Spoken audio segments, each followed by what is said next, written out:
Welcome to this very special edition of the Chiefs. Very special because of what's been happening in the past 24 Because of the hours special in the Lord session. chamber. Yes, there you go. Because of the special Very session, a bakit very special edition on the special session.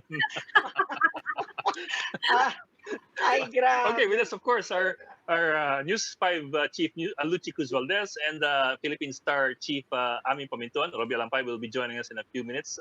A very exciting day for a Oo Monday. nga. Sobra. Sobrang exciting. Magulo na Alam mo, Biyernes. alam mo, Ngayon, magulo na naman. tinignan ko yung Wikipedia ni Congressman Velasco. Speaker na siya. Ang bilis, Speaker na. Speaker na siya doon.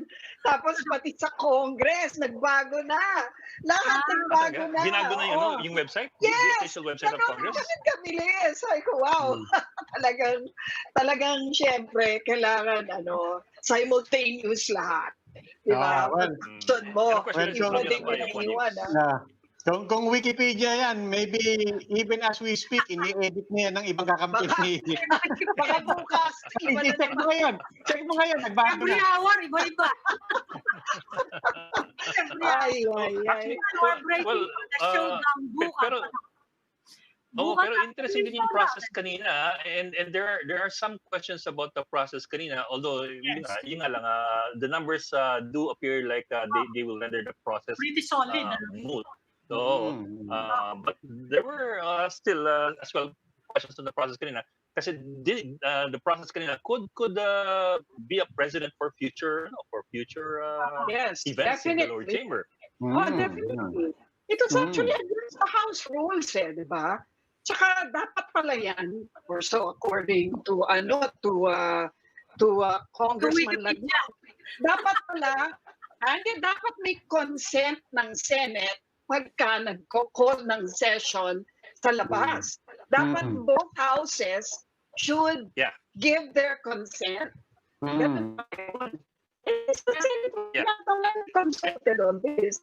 As well, in the House rules kasi there's some protocol in the House rules that are normally followed and they are in the House rules. But we can talk about it later with our guest. Let's bring our guest na kasi mukhang marami tayong pag-uusapan ngayon. Game na. Saka andun siya eh. Okay, sorry Ami Wala naman Okay, our first guest for tonight. Our first guest for tonight is Congressman Lito Atienza, who of course is one of the supporters of Lord Allan Velasco, who was elected kanina by 186 congressmen to the post of Speaker. Congressman Atienza, are you there? Ed, Good evening. Hi, sir. Good evening. Robbie, Ami, Mukhang masaya yung inyong Monday. isa yung aking mukha. Maaliwalas kayo, Alam mo sir. kung bakit? Finally, maganda. Sir, Yung let me dapat start with this. maganda. It appears, of course, that you have the numbers already. I mean, if you go with the numbers kanina, 186 out of 299. That's almost 2/3. So you're more than majority. But Cayetano is questioning, number one, the numbers, and number two, the process by which the election was held kanina. Of course, that will be a separate discussion altogether that we can go into later on. But first of all, my question is, what happens tomorrow when the special session begins with Cayetano laying claim to the speakership throne, and of course Lord Allan Velasco also laying claim to it? What happens tomorrow morning? Tomorrow when the session starts? Ed, sabi naman ng Pangulo kay Velasco, gawin mo ang dapat mong gawin, you assert yourself, you are a victim here of a double talk and a denial of a commitment. So, gawin mo kung anong dapat mong gawin. O, ginawa namin ang dapat gawin. Yung magsabi ng totoo at bumoto kami ng karapat-dapat. Ako'y natutuwa sapagkat yung mga nandun kanina, marami sa kanila ay nagsasabi, umaamin na gusto silang suportahan ang term sharing agreement wherein they participated in July 2019. Sabi nga nila, pinoto natin dalawa.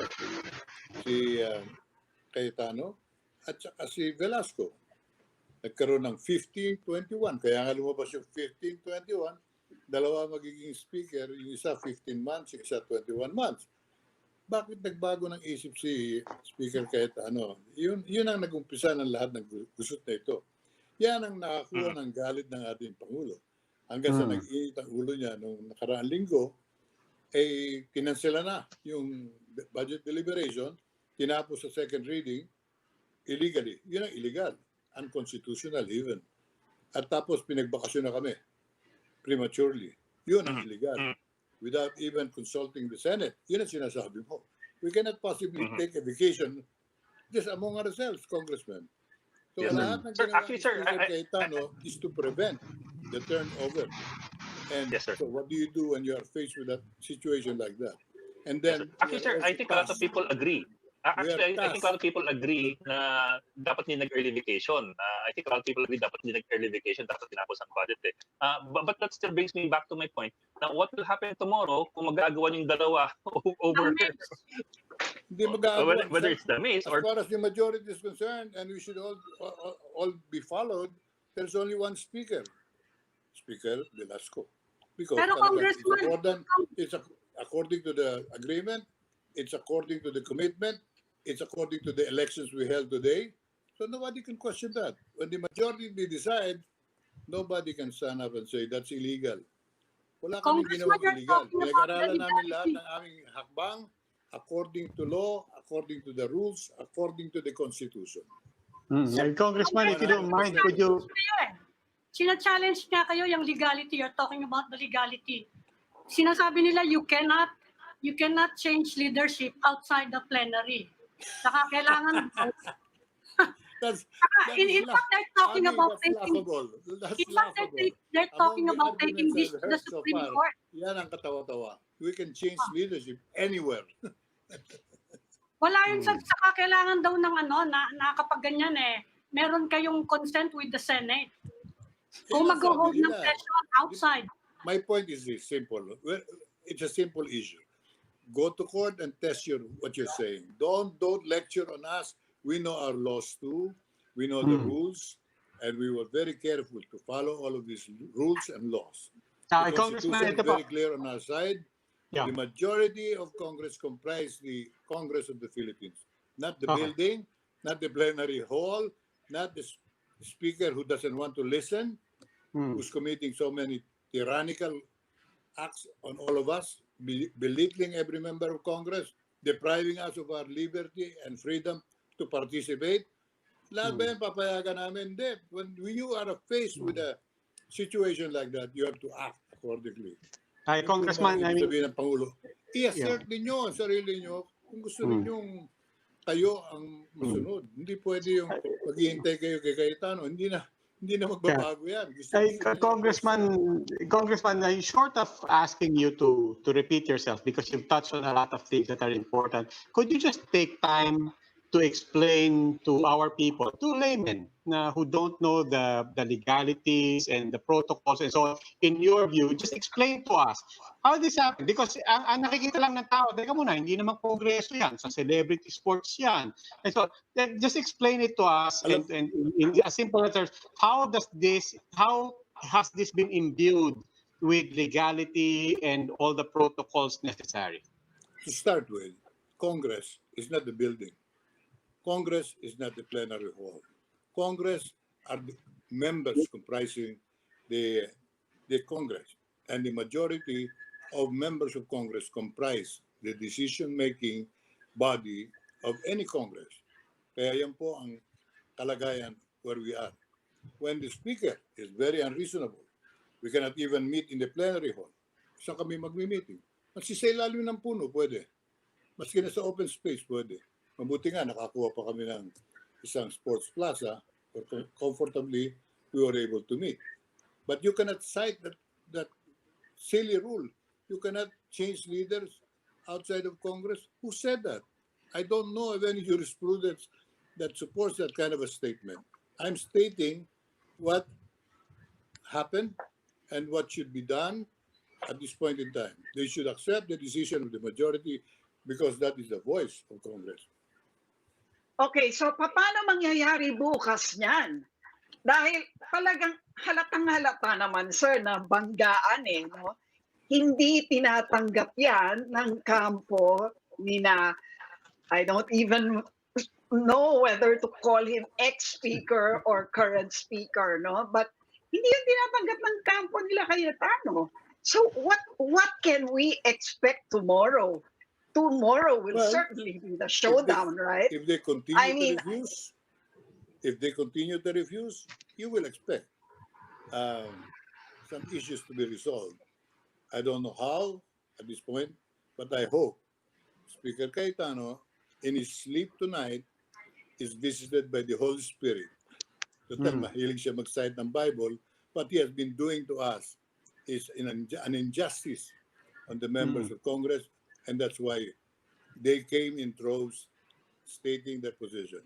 We want to honor our word. We are not part of Cayetano's treachery. Ano kaya nangyari, sir, Congressman, Malacanang has already announced na wala raw press con tonight dahil officially sabi nila mahaba ang agenda. Pero baka naman may nababalitaan kayo, tatanungin namin kayo. Is Malacanang intervening this evening? Have you heard anything to that? The President has already repeatedly said, you assert your right, Congressman Velasco. I've already told Allan in our meetings, you honor your word, Allan. Having said that, we cannot expect Malacanang to even be interested in what's going on. Basta nagkaroon na ng eleksyon, nanalo si Velasco, palagay ko, inwardly, sa loob-loob ni Presidente, nakinig sa akin. Oh, sir, paano nyo, okay, sir. Sir, paano nyo papaliwanag yung nung nag-resign si then Speaker Cayetano, kayo lang ang bumoto in favor. In other words, mukhang siya nga yung may super majority. Pero ngayon, biglang may 187 si Velasco. Lucy, let me correct anong your explanation? Let me correct your impression. When that action was taken by the Speaker, pretending to resign, but in reality, it was not a resignation. It was some kind of a part of his telenovela, continuing telenovela in Congress. Alis na ako. Total, sinabi ni Velasco, kailangan magbitiw na ako. Magbibitiw na ako ngayon. Sabi ko, at hindi lang ako, let me correct your impression. Maraming congressmen nagsabi, huwag ka mag-resign. Hindi ka dapat mag-resign ngayon. You cannot resign tonight. You will have to resign according to the word that you left the president, October 14, which he mentioned in his speech. How can you miss that? In his speech, valedictory speech, he said, I agreed on October 14. He agreed. Why was he reneging on that word at that point in time?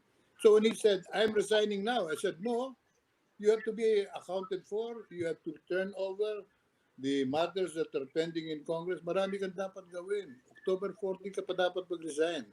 Yung maid, pag biglang nag-resign, will you allow it? You will definitely say, hindi ka pwedeng mag-resign ngayon. Sabi mo, okay, notwithstanding. General Manager ng Channel 5, merong kasunduan itong period of service, biglang nagbitiw. Papayag kaya ang Board of Directors? Teka muna. Hindi ka dapat okay, notwithstanding nga, sir.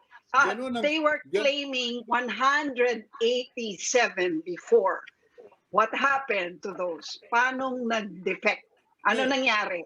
I mean, can you share with us the inside movements? 187 or not. What I am saying is that marami ngayon gumising na sa katotohanan, masyado naman tayo nababastos. We will have to honor our word. We'll have to support our action done on July of 2019. When we voted for 2 speakers to serve one after the other, at saka siya pa bumili nung first. Sabi niya, ako na yung 15 months. Congressman. Agreed. Okay, ikaw na mauna. Congressman, could you let us... 15 months. Kung gawin sa inyo yan. After the term is finished, sabihin sa'yo nung dapat palitan mo. Teka muna, nagbago isip ko. Mahal na mahal pala ako ng mga empleyado. And they don't want to let me go. Who said that? You're saying it. The other members are speaking up. Illegal naman daw. Ano illegal doon sa nagsabi ang mga members ngayon, we want Velasco because that is in accordance with what we voted on July 2019. Congressman, Wouldn't the appropriate time have been tomorrow? Wouldn't the appropriate time have been tomorrow? Kasi bukas talaga yung session. I understand you're saying na so long as you have a majority, then therefore that is a quorum. But would the quorum constitute a session already? Given the House rules, for example, House Rule Section 15G states that the Speaker is the one who presides over the session or his representative. If the Speaker is not there, or his representative is not there, can that already be a session if you have 150 plus 1 number of congressmen? Also, Rule 11 of the House Rules of the 18th Congress says that the session begins with the Speaker or his representative calling the House in session to order. So you do have a set of protocols before something can be called a session. Natatawa ko ngayon sapagkat they are very, very fond of citing the rules. The same rules which they violate with impunity, but without even any respect who protest the breaking of the rule. Nung abruptly tinapos na yung second reading, he violated the rule. Sabi niya, sinasite niya yung Section 55. Niloloko niya ang tao. Section 55 says, any motion for terminating any debate will require, one, a motion to be filed. He filed that. Then a thorough debate should be given an opportunity to happen on the floor. He did not allow that. Then a real vote, nominal vote, should be done after that. They did not call for a vote. They just merely asked for ayes and nays. So they violated all rules to serve their purpose. Now that there are actions taken by the majority, they are questioning every way they can. That's their right. They can do their worst, questioning everywhere. We will defend our action, and we will do our best. Now, as far as the budget is concerned, as far as we're concerned, we're ready to work tomorrow. And we would like to devote the next 4 days on the budget, following the rules of the House, not terminating it in the middle of interpellations, to allow the people to know the details of the budget, to know how much is going to every district in the country, especially those favored by the Speaker. Sa ibang apat, meron ba kayong alam na barangay hall which costs 100 million pesos? Meron ba kayong alam? Maraming ganyan sa Taguig na naka-schedule. So, the questions that we are asking are legitimate in favor of what people demand from us. Transparency and clear use of public funds. Now, ang ginawa niya, tapos na debate, assigning a committee of 5 to talk to the departments. Sila-sila na mag-uusap. Hindi ka nakasali, hindi kami kasali, hindi kasali media. So, they will now meet in closed doors and we will allow that. Yun ang ayaw namin. Kaya we took action before the budget is discussed once again. And we'll make sure, and I'm sure Speaker Velasco will not commit the same mistake. He will be very carefully protecting public funds. This is all about money and power. And we see that very clearly. Kaya kung ang reaction nila medyo violent, problema nila yon. Kami, ginagawa lang namin ang tama at ang trabaho na nasa balikat namin. Congressman, you're speaking of a majority. Mr. Ewan ko, Speaker or whatever, Mr. Cayetano is saying he still has the support of 200 members of Congress. Nalilito na kami, sobra-sobra na kayo. 186 kaya sa 200. Saan ang galing niya? Huwag mong lituhin ang sarili mo. Hindi na 200 ang supporters niya. At one point in time, 200 were meron siya. signed a manifesto asking at that point in time. But after all the violations, Last week. after all the exposés and information that flowed out into the ears of members of Congress, he doesn't have the 200 anymore. Many of those in the 200 list that he submits to us, and he tried submitting to the president, and the president did not even read it, were there this morning. I can cite to you several personalities na ginawa niya mga poster faces to mga ito. Supporters ko, Congressman Pimentel of Surigao, a senior member of PDP, Congressman Dong Gonzales of Pampanga, another senior member of PDP and a deputy speaker. I saw Congresswoman Castelo of Quezon City there. I saw many other faces who signed that document, but now realizing that Congress is now being put in a very bad light, para bang double face and double cross in order of the day, and marami nagbaliktaran sa kanila. Maybe one half voted for Velasco. So, Congressman, everybody's very interested and very intrigued kung anong mangyayari in the next few days. But given everything na recap nyo, could you rewind us the past 2-3 days? What was happening in the background and how you got to celebrity sports this morning? And among other things, people are speculating on the role and influence of Sara Duterte. I'll throw that in there as well. Is that all true? I am sure of this. Sara Duterte is very close to the family of Speaker Velasco, and the couple, the family is also very close to the president. And that's why even the president was dragged into this mess. The president shouldn't even be part of all of this problem. But they ran to the president, Cayetano, at one point in 2019, when he was seeking the support of the president. And that's how the term sharing agreement came about as a compromise, wherein we supported it and voted unanimously without any objection because we wanted to start work already at that time. Ang problema nagmula noon, ayaw na sumunod ni Cayetano. So do not blame the presidential children or family if they also did not want or did not approve what Cayetano was doing. They went to Malacanang again for guidance. They were told, honor your word. I am not a Duterte fan, but I am definitely appreciating the way he handled this issue. I'm not part of the congressional struggle, but I want you to honor your word, Speaker Cayetano. So how did you get to what was the road? Sabi niya. So what was the road to? I moderated that agreement, and now you're reneging. So what was the road to celebrity sports? I mean, who organized it? Who called for it? Whose idea was this? I don't know the details of that, but I'm sure it's already part of the team of Speaker Velasco, because we had to have a place right away.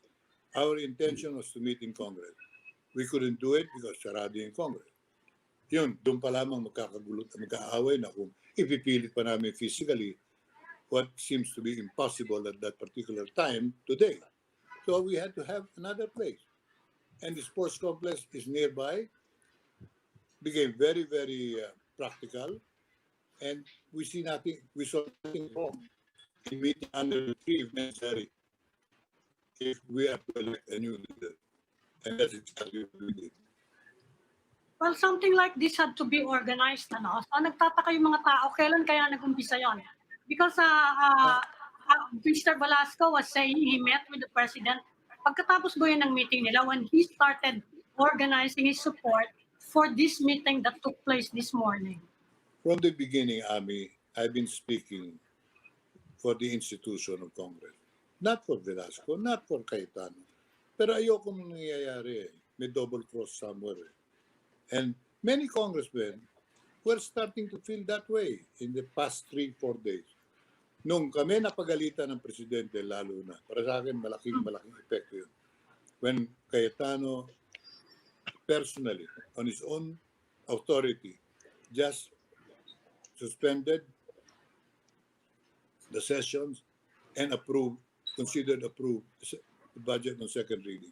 That was a direct affront to all right-thinking members of Congress. To me, that was a big difference. That probably shifted the balance. And that's why yung 200 niya, hindi na 200 ngayon yun. Siguro baka mga 70, 80 na lang yan.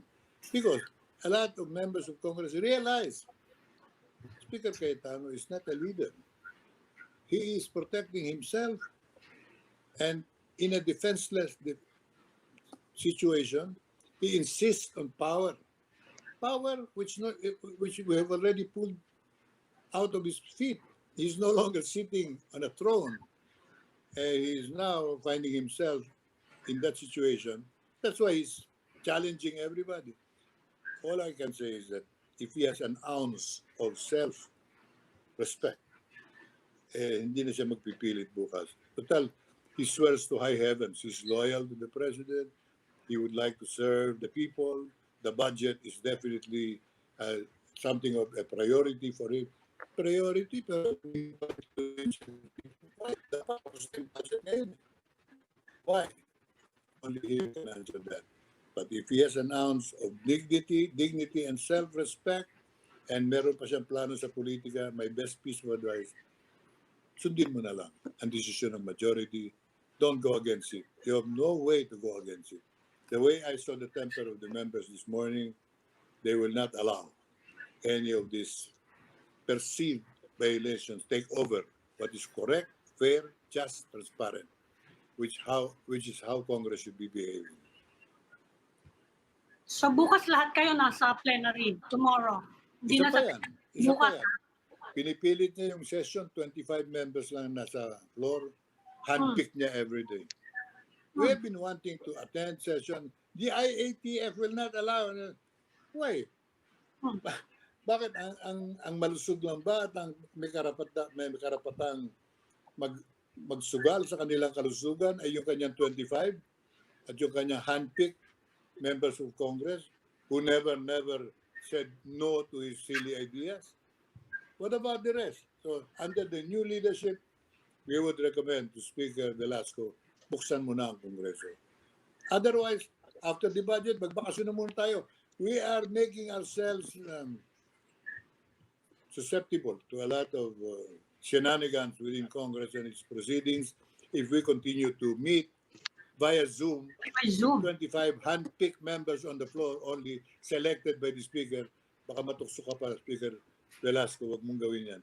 Either you open it up already, mag-session tayo, person to person, or take a longer vacation until the situation normalizes, wala na ng danger ng COVID.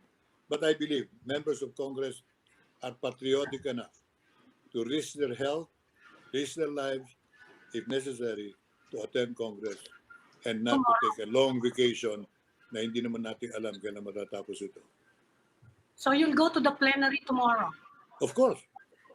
As we were ready to do it today. Pero sirado. Ano? Sisirain Sinong namin majority leader niya? Sinong majority leader niya? Maghahalal kami. Pero para sa akin, the majority leader in today's session, Rampy Bondok, was excellent. He knew what he was doing. He's capable, he's experienced. If he continues to be the majority leader, I wouldn't even object. I would even think that would be a natural thing as a development of all of this.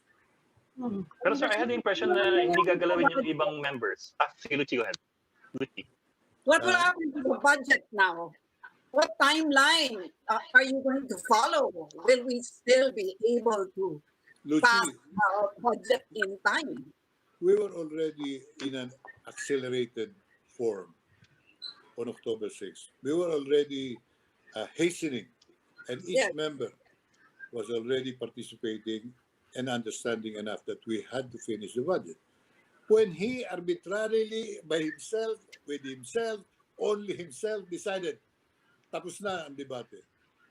Paano mo sasabihin tapos na ang debate? 14 departments pa hindi nababanggit, hindi na pag-usapan, hindi na bubulat-lat. Why did he do that? I think he can answer. That really agitated the president. Sabi niya, kung ayaw niyo magtrabaho na, ako magtatrabaho. I knew what that meant. Because he talked to the military earlier, and I know that too. And sabi niya, maganda kayo because in the next few days, I might be able to have to do something which I do not want to do. What is that? Ano ibig sabihin? What is that? Ano ibig sabihin nun? Arrestuhin na kami lahat. As truant officers to mga military officers, yung mga congressmen ayaw magtrabaho. Para bang mga bata ang nangyari sa amin. But not because of the congressmen or women. We're willing to work. We wanted to work. Kaso nga, in-adjourn. Tinapos ang session. I'll see you on November 16. Hindi na nga kami tinanong Yung ba in accordance with decency and rules? Okay. Setting that aside, okay? So assuming that Speaker Velasco wins tomorrow in the plenary and is able to prove that he indeed has the majority and he becomes Speaker, what happens to the budget? Is he going to pass it as is? As in, when we say as is, the bill as passed on second reading before the adjournment? We have Or no problem. are you going to push for more amendments? Is it going to be delayed some more? How will it be in the BICAM? Will he defend it in the BICAM? What budget will he defend? Believe me when I say tonight, the budget will not be affected because with the new leadership, everything will be transparent. Wala na yung mga bulong-bulungan, suspecha, and every district will be given a fair share. I'm sure. Hindi yung one district gets 20 billion, one district gets 200 million, one district gets 50 million, another district gets 21 billion. Ganyan ang sitwasyon eh. Ganyan ang kalagayan ngayon. Kaya huwag niyo sisisihin ang mga members na medyo talagang nag-iinit na ulo. I cannot blame Congressman Teves standing up and saying, halos hamunin na sila ng suntukan. E niloloko ninyo kami, ginagago pa nyo kami. Diba? Yeah. Saka nakakuha ng 11 billion, Congressman Lray Villafuerte. How on earth did you get this kind of a privilege while in Metro Manila, hospitals are wanting for more money? Lahat ng hospitals sa Camarines Sur, meron 10, 15 million. Yes, sir. So in the next 4 days, magkaka-redistribution? Hindi ganyan ang pagpapatakbo ng Kongreso. So, ibig sabihin niya, sir, magbabago pa ang mga allocations. There will be amendments. So, redistribution. You will be. Simple yan. Papalitan lang yung mga naka-insert doon as illegal insertions. Ganun lang kasimple yan. That can be done in one afternoon. Wala naman debate yan. Pinagdebatihan ba namin yung paglalagay ng malalaking pondo rin sa mga ibang distritong ito? Did they consult the body? No. So therefore, these are all illegal insertions, and maybe they will complain to the new speaker, and the new speaker will say, no, we have to be fair now and transparent. Every district gets the same allocation for essential services. Hindi pwede yung mga nakatira dito sa lugar na ito. Swerte, ang dami-daming pera. Ito nakalagay sa kabilang distrito lamang. Walang pera dahil walang relasyon sa speaker.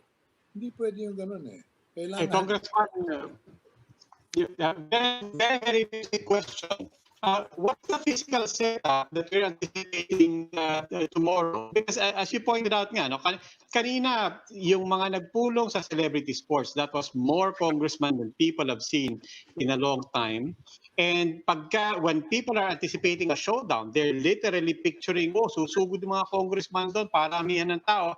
But as you remind us, there are protocols in place given the COVID situation. So what exactly should we be anticipating tomorrow? Susugod ba yung more than 100 congressmen there? Will this be done over Zoom? I ask this also for the sake of transparency, because on either side, even with all the numbers being thrown out, it was easy to look at the numbers kanina because there's a physical manifestation of it. But if a lot of this in reality is going to be held over Zoom, whoever presides and however this process unfolds, people will still be asking, we have no grasp of what's taking place over cyberspace, over the online proceedings. So how will people expect it to start tomorrow? And can we actually transparently see what's going on in terms of the votes? Well, we will follow whatever has been done, but meanwhile, we'll just encourage more members to attend without limiting it to 25 favored members of Congress. Now, you ask me, how do you handle the requirement of distancing? We can use the gallery. We can be seated in the gallery, not necessarily on the floor. So that more congressmen will be accommodated within the hall. Now, siguro pwede ipagbawal muna yung mga general public who will probably go there just to witness some fireworks being thrown. Wala na muna sigurong gallery para sa tao, gallery for members. We can keep a distance from each other using the gallery seats. So, solve yung problema yan. As far as the people knowing what's going on, we can continue. Meron namang website, meron namang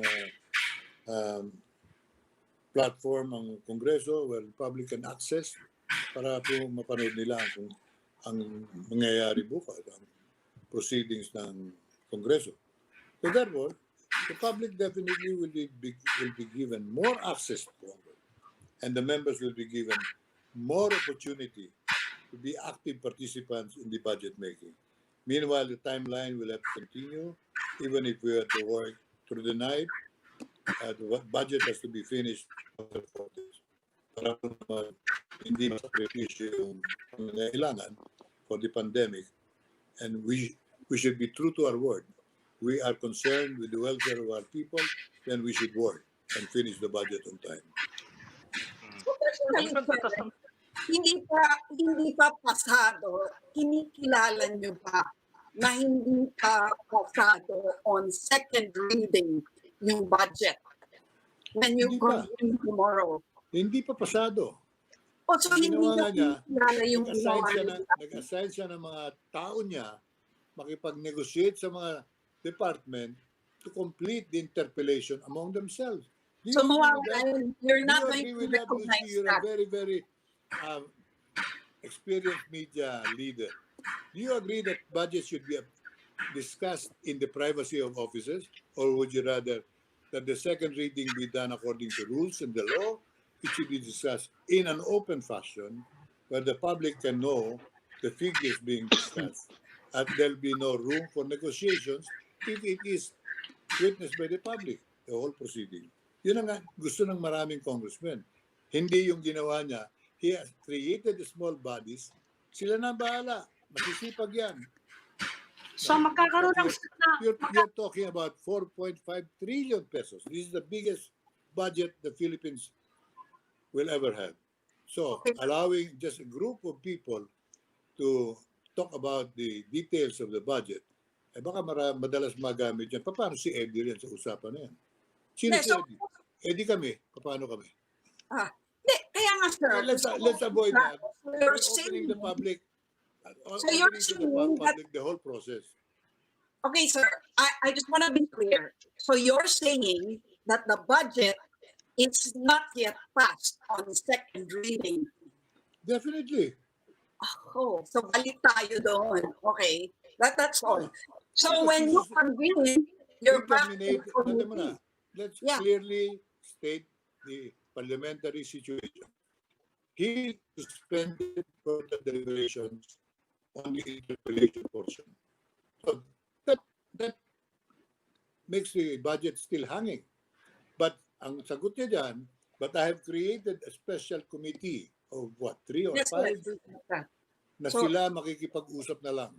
Yes, so you're not recognizing anong that. Klaseng kongreso ito? But you're saying that that's traditionally was done. Ikaw na lang ang makipag-usap sa budget, sa pera ng bayan. Mali yun eh, mali yun. No matter how you look at it. No, you cannot defend that position, Lucy. Creating a special group, kayo na magtapos ng interpellation. Teka muna, bakit hinanpick mo yung mga taong yan? Why don't you allow the continuation of the interpellation period and the amendments?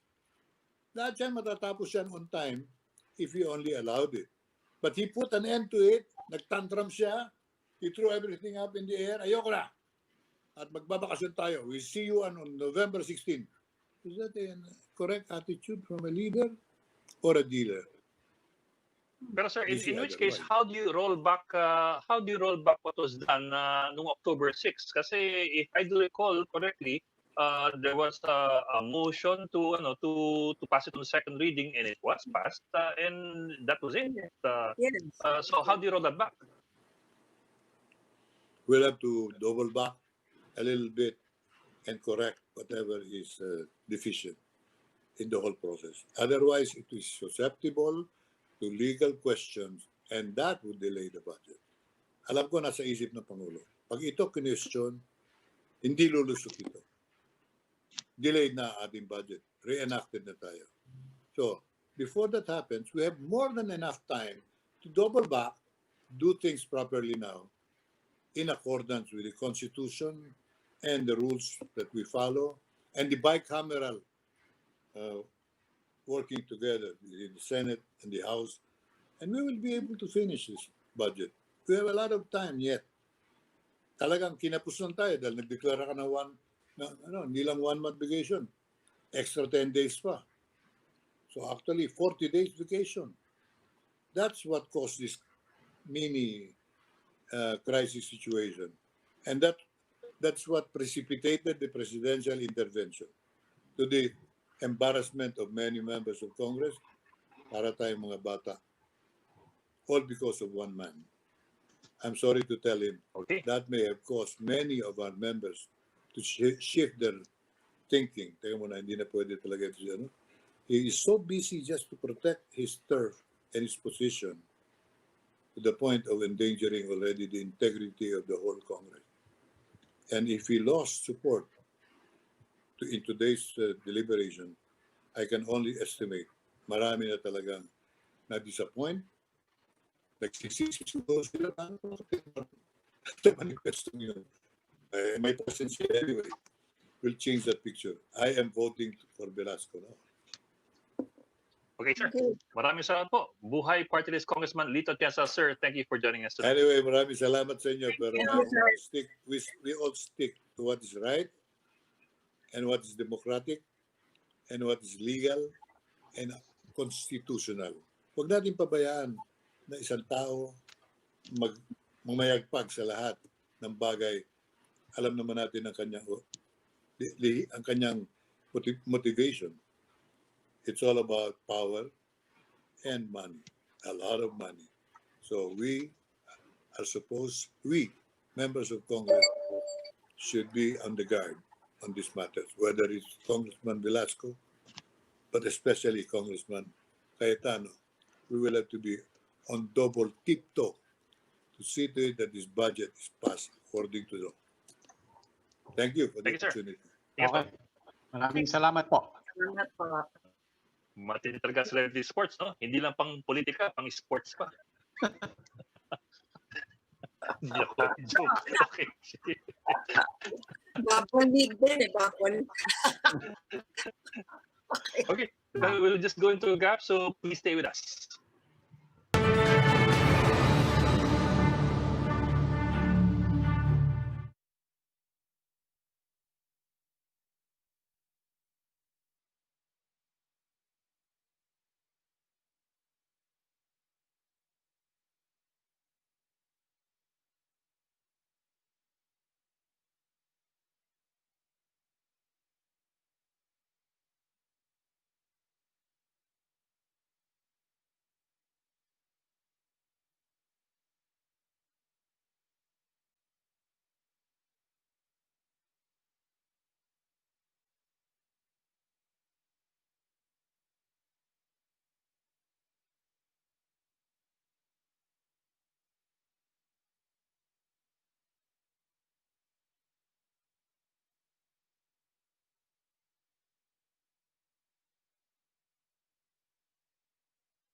Welcome back to the Chiefs. We're now in the final stage of our conversation. And now joining us is Camarines Sur Representative Lray Villafuerte, who's on the other side of this raging battle for the speakership. Good evening, Congressman. Welcome again to the Chiefs. Congressman, nakamute po yata kayo, Congressman. Congressman, nakamute yata po kayo. Okay na po? Okay na. Okay na. Yes, sir. Yes, sir. Okay. That's fine. Thank you for inviting me. Narinig niyo siguro po si Congressman Atienza. Two things I remember. Sabi niya, ang natira na lang daw sa 200 members, yung mga supporters ni Speaker Cayetano, ay mga 70 or 80 na lang daw. At bukas daw, gusto nilang umattend yung mga kampo naman ni new speaker, according to them, new Speaker Velasco, they will all go to the plenary para maging face-to-face na yung session at matuloy na yung pagpa-deliberate sa budget which they want to pass quickly. Ano po yung masasabi nyo doon? Well, unang-una, yung ginawa nila, kahit sino pong tanungin mong congressman, and nakakalungkot si Congressman Atienza, nililegitimate niya, illegal po yung ginawa nila. Sino ba naman ang mag-session sa celebrity sports? Kung ganyan na rin lang, di mag-session na tayo sa ilalim ng puno, sa Boracay. Saka kung legal po yung ginawa nila, di sana in-approve na rin nila yung budget. Di ba ho? Ito lang challenge ko po. Sabi niya, respect the will of the majority. Yes, I agree. Sabi niya, 186 sila. Ma'am, kanina ko pang tanghali sinasabi, kung 186 kayo, pakita niyo kung sino yan. Hanggang ngayong gabi po, ang bilang raw nila, 121 lang. Kasi, hindi na sinututuhan kanina nag-roll call lang sila kung sinong present Marami doon nagsabi, hindi naman kami boboto, so nag-zoom lang kami. In all honesty, sana, kung talaga 186 sila, sana ilabas nila. Nasaan po yan? Nag-saywar kasi sila Peke ang miss, peke ang session, peke ang speaker. I mean, kung talaga sila majority, pagbotohan natin, we will accept. We will be gentleman enough to step down and accept. Pero kung mga insinuation nila na may unequal distribution, kung nakaupo si Lord, magkakaroon ng equality, kalokohan yan. Paano nung magkaka-equality? Iba-ibang distrito, ang lalaki ng may malaki, may maliit. Saka paulit-ulit nila sinasabi sa akin ng Camarines raw, 11 billion. Una-una, sinabi ko noon pa, patunayan nyo na may 11 billion ako sa distrito ko, mag-resign ako. Baka sinasabi nila 11 billion, 5 distrito. Diba? Hindi lang sa akin. So, yung mga bagay na yan, tapos, tanggalin na raw yung Zoom. You're putting congressman at risk. Ma'am, ang dami nang namatay na na COVID dahil sa Zoom ng mga congressman, mga empleyado. Kagaya kanina po ma'am, may IATF rule, 50 lang ang mass gathering. Bawal ang mass gathering, maximum 50. Mahigit 80 sila. So, instead of telling the world we are lawmakers, we're law-abiding citizens, they show to the world they're lawbreakers. I mean, nakakalungkot, di ba ma'am? Ang taas na ng rating ng institution na yan ng Congress. At nangyari kanina, nakakalungkot. And tomorrow, sana everyone will act accordingly. Ipasa natin ang budget. Pero kung ang plano talaga nila is ipipilit nila yung botohan, feeling ko ang masasacrifice dito yung budget. Talagang makakagulo talaga. Well, ang sabi ng Pangulo,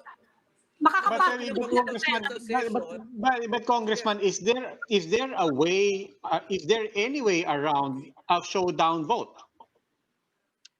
Well, pwede naman mag-showdown vote. Tapusin muna natin yung budget, di ba? Ang sabi ng Pangulo, budget first, politics later. Nagsalita si Harry Roque, isang tabi muna ang politika. Budget muna. Kahapon yun, sabi niya, hindi siya makikialam sa speakership. Oras na guloy nila yan, that's contrary to the wish of the president, contrary to the sentiments of the Filipino people. Sila managot. Sila nang gugulo, di ba? Why are they, masyado ba silang atat na magbotohan? Sabi ko nga magbotohan tayo at the right time. Una-una, sige, nasa na nga yung numero nyo? Pakita nyo na sa amin. Di ba? 186 raw, ma'am. Ilang beses ko na paulit-ulit. Sino ba yan? Pangalanan nyo na. Ang problema, ma'am, meron kami mga supporter, tinatawagan nila hanggang ngayon. As of now, kasama namin. Boto ka. Ang sinasabi sa kanila, akala ko ba 186 na kayo? Ba't ba kayo naghahingi? So, if they respect the will of the majority, tama. But show us, where's the majority? Sir, let me put it this way, sir. Bukas, sir, si Speaker Cayetano, will he be there in person? Will he sit dun sa speaker's chair? And paano kung magkonfrontasyon between Velasco and Cayetano? Well, sir, alam naman nyo kung sino speaker. Nakalagay sa Constitution, sa rules. If you want to be speaker, you have to declare the position vacant. You have to be elected at the plenary. What is the official address of the House of Representatives? Dito po. So, ma'am, that's a bad precedent. So, let's just say you want to pass a bill. kain tayo sa restaurant. Uy, may quorum. Mag-special session tayo, approve natin. I mean, that's not allowed. Alam mo, we had the special session in Batangas during the Taal eruption. But the plenary authorized us to hold a session there. Kakalungkot lang si Congressman Atienza, matagal ng parliamentarian yan eh. Alam naman na yan, mali naman yung ginawa nila. Saka alam niyo naman si Congressman Atienza, with all due respect, palagi niya sinisita yung quorum.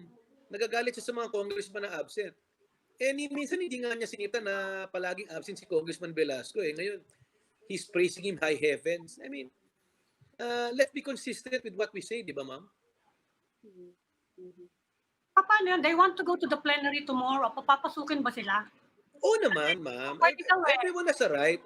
Nakakalungkot lang, dapat sundin natin yung protocol. May maximum 50. Ngayon, they can be in the gallery or they can be... I don't think they will be prevented from going in. They're members of Congress, they have a right, but we have to follow protocol, social distancing, yung mga ganyan po, ma'am. Kasi kung sasabihin mo, let's all go there and risk. I mean, kawawa naman. Can you imagine after the session, after a few days, may magka-COVID? I mean, sino sisisihin nila? I mean, di ba? So dapat let's just practice social distancing and yung tamang protocols ng IATF. Kasi yung nangyari talaga kanina, ulitin ko. I mean, tinira na nga sila sa social media. Mali-mali naman talaga. That's the first gathering by lawmakers na over 80 or 70. I mean, nakakahiya. Okay, now Congressman, on the other side of this, of course, yung concern ng presidente, yung budget, how does all of this and the different scenarios play out? How will it affect the budget? Well, walang epekto sa budget kung bukas ang agenda budget. Pero kung uunahin nila yung botohan, kakagulo yan. Kasi, I mean, obviously yan, any leadership change will cause disruption, instability. Nangyari na po yan last July, di ba? Last Congress. Si Speaker GMA was replaced Speaker Alvarez. And that was July. Ngayon, kasagsagan ng budget. I mean, if they really love the country, they want to follow the president, pasa na muna yung budget. Ngayon, sinasabi nilang, gusto namin ipasa yung budget, but we want equitable distribution. I mean, those are just mga, what they call glib, pangpasarap lang yan. Hindi naman nila kaya yan. How can you say that one area has 300 kilometers of road with a million people as against a small area in Batanes, and you say equitable? I mean, there's no such thing as equitable. Yung iba may farm to market road.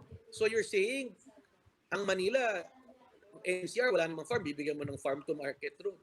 So and you say when an area has an airport, lahat bibigyan mo ng airport because of equitable equity. I mean, ano lang yan, pangloloko lang yan eh. Hindi naman nila naloloko yung tao. And Okay. at the end of the day, yung nangyari dito kay Speaker Allan, napakataas ng rating ng Congress. He said, she said, but at the end of the day, nakita mo yung survey rating, napakataas ng rating niya, highest ever. Congress has never rated over 50%. Last survey, 70%. The last one, mas mataas pa. So, I mean, let's look at the numbers. Survey numbers supporting Speaker. Ang nagpirma kay Speaker, 205. Sa kanila, 186. Ilan na yun? Sobra-sobra na. May dalawang bumoto. I mean, at the end of the day, again, magbutuhan natin sa plenaryo sa tamang panahon. Anong senaryo ang pinaghahandaan niyo bukas? Ma'am, nakamute. Anong senaryo ang pinaghahandaan niyo bukas? Ano daw Ma'am, senaryo? sorry, I cannot hear. Ano daw Ano senaryo? ang scenario po ang pinaghahandaan niyo bukas? Well, ang scenario namin, papasok lahat, may mag-participate, i-deliberate ang budget, i-decide kung anong gagawin sa budget, i-approve ba yan bukas, sa sunod na araw, sa Friday. Ang timeline sinet ng Pangulo ay Friday. So we have 2-3 days to decide on that. Yun. Pero if somebody moves for a vote, I cannot predict what will happen, ma'am. But surely you expect Velasco and his camp to all be there, right? Because, so ano mangyayari? Are you going to be, mag-aagawan ba kayo ng maze? Yung drama na Magtataguan ng silya ng speaker. Who presides? Who presides? I mean, the assumption, I mean, obviously, all of us are anticipating that two people will want to preside. 2 people will Yes, want to convene. 2 people have their own sergeant at arms. So anong how Sir, does it play out? no, when you say two kasi, why two? Isa lang naman ang speaker, si Speaker Allan. Si majority Hmm. leader, si Martin. How Hmm. can you say two? Because of the Trump session? So let's just say after tomorrow magka-Trump session. So you're saying dalawa. I mean, isa lang No, naman yung actually, speaker, no, isa lang naman yung majority leader. I'll be direct, sir. I mean, actually, this is coming from people who really don't know what's going to happen. But that precisely, the answer to your question is yes. We are expecting 2 people to claim that they are the speaker. I mean, that's what the whole public saw today. And so that's what we're Yeah. asking. That's what we're asking. That's what we're asking here. That is precisely where we're coming from. Well, the other one's claiming to be speaker. He can claim to be speaker, but the legitimate one is Speaker Allan. The legitimate venue, official residence of the House is Batasan, not Celebrity Sports. I mean, even So the mace they you're use is fake. so you're I mean, saying But sir, everything they did was fake. you're at the end saying of the they day, want any side they with want one anyone side with anyone side with the clear numbers could easily get the vote and get it over and done with. Wouldn't you want to have that over and done with at the start before the 4 days begin? Because otherwise, it's to be hanging over your heads the entire budget process. Well, I cannot predict what will happen, no? But ako, personally, tapusin natin yung budget, then doon tayo magbakbakan. Diba? I mean, that's just my personal opinion. Kung gusto nila magbotohan, then budget, sinabi ni Lord sa Malacanang, he will approve the budget as is eh. He said that in Malacanang in front of the president. So now, hindi pa nga siya speaker, he will change his word. Talking about palabra de enorme and gentleman's agreement, he's the one violating it. I mean, sinabi niya, he will approve the budget as is. Ngayon, sasabihin ni Congressman Atienza, equitable raw. I mean, that's subjective. Equitable to who? The No, I mean, English sir, saying, comes from malaki. Again, prove it. They're Yeah, just using sir. that as an intrigue. Yeah, sir. Let me rephrase yung tanong ni Ed. I mean, because it's a question really on what's the most efficient process. Obviously, may dalawang kampo. That's clear. Obviously, nobody wants gulo dahil magkakagulo yung budget. Now, you're saying, pag-usapan na muna natin yung budget. Pagkatapos ng budget, sige, magbotohan tayo kung gusto nyo. But precisely, kung unahin nyo yung budget, you can see a lot of filibustering, you can anticipate a lot of people trying to assert and push their weight and prove a point and so on. So to Ed's point, hindi ba mas efficient na, sige na nga, tapusin na natin to, magbotohan na lang tayo, 10 minutes, tapos na yung boto, then let's all proceed. Why not proceed on that assumption na kung gusto nyo yung pinakamabilis, I mean, why is that not the faster route? Why? Because there will be disruption. Why? Do you think the voting will be finished in 10 minutes? No, whatever it is. But do you think the budget will go smoothly until you resolve this question? That's the wrong assumption. Why? Because let's just say paano kung manalo Speaker Allan? Sila ba hindi nila baguguloyin yung budget? I mean, will they accept defeat? I mean, I throw the question back to you and them. I think conversely, si Atienza kanina was saying that they want to roll back the second reading of the budget. So that already gives you an idea of where they're headed. Then they're delaying the budget. Kasi nung una sabi nila, Speaker Allan is derailing the budget. When Speaker Allan approved it, Speaker Allan railroaded the budget. Make up their minds. They want to follow the president. In the end, mas maigi nga siguro tapusin na yung issue ng who gets to sit para isang gumpas na lang. And I got your point, Congressman, na kung may manggugulo kahit ano naman mangyari, di ba? I mean, I'm acknowledging that's a valid point na kahit naman paano kung magbotohan tapos manalo si Alan Cayetano tapos manggugulo pa rin sila, hindi naman maano yun. But one thing that a transparent and very public showdown finally magbotohan na is, you will agree, it makes it more untenable for people to continue filibustering and just being yung nanggugulo lang if finally the public is also assured that here is a very clear, transparent, at makita natin kung sino ang nagsasabi ng totoo, who has the numbers. After that, as politicians, you would agree, it's more untenable manggulo. Well, una-una, what can we all agree on? Diba? We can all agree that the budget needs to be passed. So, what do you, kung kayo ang ano unahin nyo, if you're in the middle of a conflict or discussion, or what do you want to talk about first? Yung disagreement or yung agreed kayo? Sa akin, Well, if I may, tapusin na muna Congressman, natin yung nag-agree tayo. Saka natin pag-usapan yung disagreement natin, di ba? So that's, for me, that's my personal opinion. If the other side feels the same way, I respect that. Pero but if you are confident about the number of votes that Speaker Cayetano really has, why don't you just reiterate it? Is that a problem? Just to do away with the political crisis of hand already. By the way, ma'am, we showed the numbers twice already. 205 manifesto, actual voting 184. The other camps claiming in an illegitimate session, they have the numbers. I challenge them now. 9:34 p.m. Ilabas nila yung 186 nila. Sila ang walang numbers, ma'am eh. Look, they're the ones who need the numbers because they're the one unseating the speaker. We don't need the numbers at this time because they're the one who wants to unseat. The burden of numbers is on them. Ngayon, illegitimate ang nila, ang ginawa. Pakita na nila sa media kung sino yung bumoto kay Lord. Ma'am, that's my challenge. Pakita na nila ngayon. If it's overwhelming, yeah, sige, we'll accept. Ang problema kasi yung numero nila mali. Yung pangalan padded. Ulitin ko ngayon, if they don't want a confrontation tomorrow, ilabas na nila yung numero. Kaya nga hanggang ngayon, ma'am, nag-aano sila, nagtatawag eh. In fact, nagpunta pa nga yung mga ibang kasama nila ngayon dito, nakikinegotiate eh, na sumama na doon sa isang grupo, sa kanila. They're calling my party mates now in the Nationalista Party na they have the numbers rin, and when we ask them, they ask them na, sino, ilan number nyo, hindi naman sinasabi. I mean, if they have the numbers, show it now. If they want to they're really sincere in serving our country, show it now and we will accept. So the only way you'll accept is kung magbotohan ulit. The only way that we can at least meron ng indication. Kasi kung talaga naman totoo yung number, I mean, what's the point, ma'am, diba, of fighting it out and delaying the budget, diba, ma'am? I mean, kung pakita mo naman hard 186 number na tama naman, for example, yung 10 doon, hindi naman talaga sa kanila.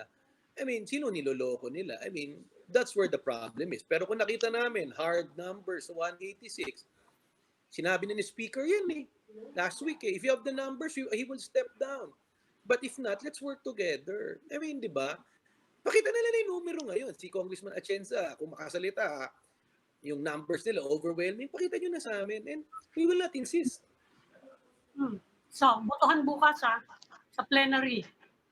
I cannot predict what will happen tomorrow, ma'am. Kasi I'm only 1 out of 300. So, basta kami, gusto namin, we want to show to the people, gusto namin ipasa ang budget. Ngayon, kung gusto nila magbotohan, that's their right if they want to botohan. Diba? Okay. Congressman Lray Villafuerte. Anybody else? May pabol? Okay na.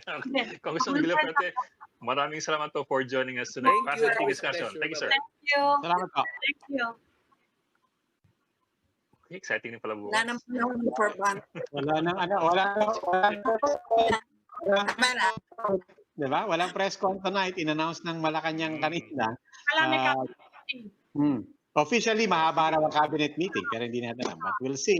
In the meantime, we can all sleep early and wake up early tomorrow for Mag-abang naman kayo bukas. What happened?